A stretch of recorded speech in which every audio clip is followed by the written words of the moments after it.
सलामकुम दोस्तों, ये तो ये नई वीडियो सां गॾु वरी तव्हां सां गॾु आहियूं। जेके बि दोस्त आहिनि ॾिसण वारा, जेके असां यूट्यूब ते गॾु आहिनि, फेसबुक ते, टिकटॉक ते, सभिनि दोस्त जा थोरा था असां जेके ॾिसनि था ऐं जेको सो असांखे वोट सुठी था ॾियनि, उन दोस्तनि जी महिरबानी। इहे दोस्त अॻे बि असां विडिया जेके भरिया हुया उहे यूट्यूब ते मौजूदु अथव असांजा विडिया। जेकर टिकटॉक ते या फेसबुक ते असांजो पूरो वीडियो न ईंदो त पोइ उन ते यूट्यूब ते असांजो पूरो वीडियो ईंदो आहे। उन ते असांजो जेको सो ॾिसी सघो था। असांजो पंहिंजो चैनल आहे, उन में तव्हां ॾिसी सघो था। तव्हांजे जेके इलाइक़े में जेके बि मामला आहिनि, मसइला आहिनि, फूड जा वग़ैरह, इहे तव्हां असांखे मोकिलियो मैसेंजर ते। असां जेको सो उहे हिते जेको सो ॿुधाईंदासीं माण्हुनि खे। पोइ अलाए उन्हनि ऑफिसरनि ईमान ॾींदो जेके तव्हां तदारक जी कंदा। जेको सो पहिरीं ॻाल्हि इहा त असांजी यूसी अमल में जेके बि इहे विज़िट थी वञे चाहे उहो अचे मोटी था वञनि, पर घर त कंहिंखे बि ठही कोन मिलिया आहिनि। हाणे वरी सर्दी जी मौसम लॻी पई आहे, नंढा ॿार सभिनी जा ॿार सर्दी में वेठा आहिनि। हाणे जेको सो जनवरी महीने में वरी बरसाती मौसम शुरू थींदी।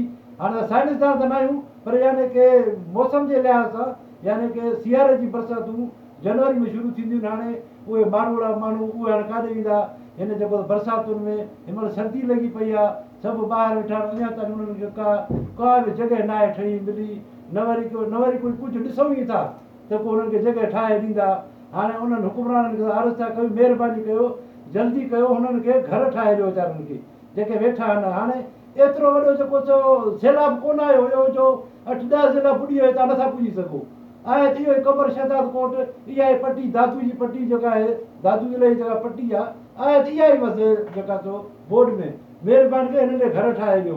ऐं ॿी ॻाल्हि जेका आहे, जेका बजट पेश थींदी आहे दोस्तो, त हर साल बजट पेश कंदा आहिनि जून महीने में।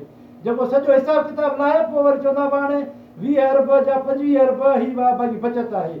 इहा बजट छाजे लाइ हूंदी आहे? इहा बजट हूंदी आहे ॾुख सुख जे लाइ। इहा बजट ईअं न आहे त हुकुमरान खाई वञनि, उन जे लाइ न आहे। इहा बजट हूंदी आहे यानी की मुल्क में अलाए बि पनाह हुजे, का आफ़त अचे थी, का जंग थी लॻे, को ज़िलज़िलो थो अचे, के इहो सोक थी थिए, बोड़ थी थिए, इहे जेका बजट हूंदी आहे उन कम जे लाइ हूंदी आहे। के हादसा था थियनि, एक्सीडेंट था थियनि, पोइ चवंदा आहिनि 5 लख असां ॾींदासीं, 10 लख हुननि खे ॾींदासीं। हे त पंहिंजे घरों कोन था ॾियनि। इहो जेको असांजो पैसो बजट में उतो ई कढी ॾींदा आहिनि। हाणे बजट जा जेका पैसा पिया आहिनि, महिरबानी करे इहे जेको पैसा इतो बजट में खणी उन्हनि खे वीचारे घर ठाराए ॾियो जेके पैसा पिया आहिनि। हाणे कूड़ जा बिल ठाहे पैसा खाओ न असांजा। जेके पैसा पिया आहिनि बजट में, महिरबानी करे हिन माण्हुनि ते ख़र्च कयो। तव्हांखे वरी बि वञिणो आहे, हिकिड़ो सिंधी में असां पा को ॾींदा आहियूं त निंग निंढी जुमा घणा। जेको त हाणे ॼाण हुकूमत पूरी थियण वारी हुयूं, हाणे इलेक्शन थींदी वरी तव्हां ईंदव साॻियो। पर हाणे हिन महिल माण्हुनि जी दिलि में अंदरि बाहि पई थी भरे। ईअं न थिए त पोइ तव्हां अचो त माण्हुनि जी बाहि उहा वात में अची वञे ऐं वरी पोइ तव्हां उते ॾुखारा थी मोटो। इन खां बहितर आहे त हाणे मालिकी कयो हुन जेको मिसकिन मारोड़नि जी, हुन जा घर न आहिनि ठहियल, उन्हनि खे घर ठाराए ॾियो। हे ग़रीब जेके ॾिसो था पाण नंढा ॿार हुननि खे इहे बंधनि ते वेठा आहिनि। हे इब्राहिम चांडियो जो उनजो जेको वीडियो आयो मां ॾिठो त हिकु घर कोन पतो आहे हुननि जो। इब्राहिम चांडियो जेको 0 पॉइंट ते जिते मोटर लॻल आहे तव्हांजा सिम जा, जेके चालू ई कोन कया, 30 साल कोन ख़राबु लॻा पिया आहिनि, हुनजी मालिकी कान्हे का। हा, उन्हनि जो हिकु घर कोन्हे पतल को। मां त हिकिड़े दोस्त मूंखे वीडियो मोकिलियो, हुन चयो थी ॻाल्हि कजांइ असांजी, हाणे उते हिकु घर कोन्हे ठहियल। त महिरबानी कयो, मालिकी इहो हिन कड़ियो सवल खान में घर ठही आहे, उनजी मालिकी कयो। पीर साले शाह जेको उन पहिला ॿिया कोठ जेके बि आहिनि धड़ी में ओढाणो, उते हिकु घर कोन्हे पतल। महिरबानी करे ग़रीब ग़रीब मिसकीन उनजी मालिकी हाणे कयो, हिनमहिल टाइम आहे। पोइ जेकर मालिकी तव्हां न कई त उहो ॾुखिया सुखिया पंहिंजा पोइ घर ठाराईंदा वञी। पर पोइ बि तव्हांखे ॾिसी छॾींदा। ईअं न थिए त इलेक्शन जे टाइम तव्हां वञो उते पोइ चवंदा वोट भली न वरी पोइ चवंदा असांजे तव्हां असांजे बचाओ। हुनजे मथे ते हथ रखंदा तव्हां असांजे बचाओ। जेके सियासतदान ईंदा इलेक्शन में, पोइ हुनजे मथे ते हथ रखंदा तव्हां असांजे बचाओ। हा, बचनि खे को बि रोड ते मरण लाइ न फिटी कंदो। को बि बचनि खे रोड ते मरण लाइ न फिटी कंदो। सभु पंहिंजे बचे जी मालिकी पाण कंदो आहे। तव्हां पंहिंजी दिलि ते हथ रखो। तव्हां जेके दोस्त ॾिसो था वीडियो, तव्हां पाण ॿुधायो तव्हां पंहिंजे बचनि खे छॾींदा मरण जे लाइ? जो हू जेको त चवंदा आहिनि पोइ ओॾी महिल तव्हां त असांजा बचाओ, तव्हां असांजा पुट हो, असां तव्हांजा वॾा आहियूं, असां तव्हांजा वॾा हमदर्द हूं।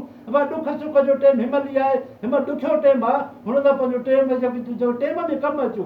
ईअं न चइबो सुभाणे ईअं न चइजो त तव्हां असांजा बचा हो बचनि खे मरण लाइ को बि फिटी न आहे कंदो हर कंहिंखे बचा प्यारा हूंदा आहिनि हाणे असां तव्हांखे न आहियूं प्यारा उहो हाणे क्लियर ॿुधाए छॾियो पोइ सुभाणे ईअं न कजो त असांखे कुझु न मिलियो कुझु न थियो तव्हां पाण त बगुलनि में एसिड में वेठा हो तव्हांखे कहिड़ी ख़बर त सर्दी छा आहे ॿाहिरि हे जेको उस ते वेठा तव्हांखे कहिड़ी ख़बर उस जी महिरबानी कयो उन खां अलावा जेको कॾहिं सबर खान हिकिड़ो वीडियो आयो जेको हिकिड़ो ग़रीब आहे वीचारो जेको मज़दूर आहे गरीबी मज़दूर आहे वीचारो उनजा बचा इहे ॿाहिरि वेठा आहिनि उनजो घर टही पियो आहे महिरबानी उनजे घर ठहाराइजो अलाह ॾिनो नालो अथसि जेको मज़दूर आहे तव्हां पाण ॾिसो तरसी कयो वञी मां उहो वीडियो ॾिठो हुते नेट ते नंढा मासूम ॿार हुनखे उहो मोहताज आहे कहिड़ो कमु कंदो हो हुन कहिड़ो कमु पुॼंदो महिरबानी करे मां MLA MP करे थो कयां महिरबानी करे वञी मालिकी कयो यूसिन में वञी घुमो हुन ग़रीबनि यतीमनि खे घर ठहिराए ॾियो हे मिस्त्री आहे वीचारो अलाह ॾिनो जेको मोहताज आहे नंढा नंढा ॿार आहिनि हुनजा मासूम महिरबानी करे जेके ॿाहिरि सरहदी वारा जेके बि रेस वॾेरा तर जूई जा महिरबानी हुन वीचारे घर ठहिराइजो तव्हां सभिनि ते छा छा पवंदो सभई तव्हां हिमत कंदा त हुनजो कमिरो ठही वेंदो महिरबानी करे हुनजे घर ठहिराइजो असां यूसी जी मालिकी कयो सलाम वालेकुम।